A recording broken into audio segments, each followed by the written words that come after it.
Over 40 million Turks went to the polls today and elected current Prime Minister Recep Tayyip Erdogan as their next president. The election marks the first time a president has been elected in Turkey. Until now, they've been chosen by the parliament.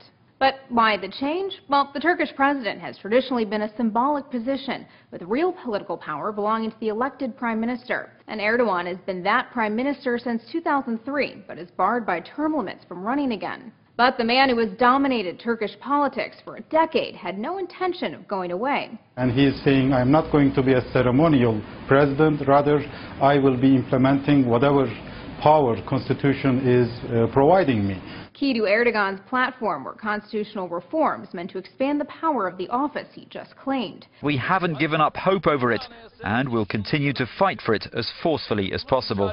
But even though Erdogan beat his rival, Ekmelettin İhsanoğlu, by 14 points, not everyone is happy with the result. Erdogan is a religious conservative and has been harshly criticized for what some say are authoritarian politics.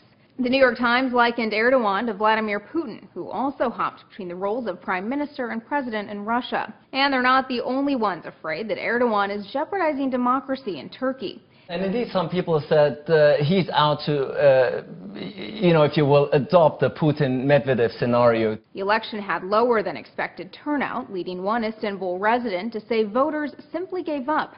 Everyone thinks that Erdogan will win, so they don't vote at all. But authoritarian or not, Erdogan's success is easily explained. He's presided over a massive expansion of Turkish influence and wealth.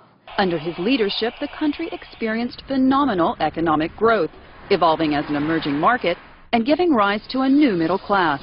Attention now turns to Erdogan's appointment as prime minister and his plan to create a new constitution, both considered important clues for how he plans to rule. For Newsy, I'm Elizabeth Hagedorn, multiple sources, a broader view.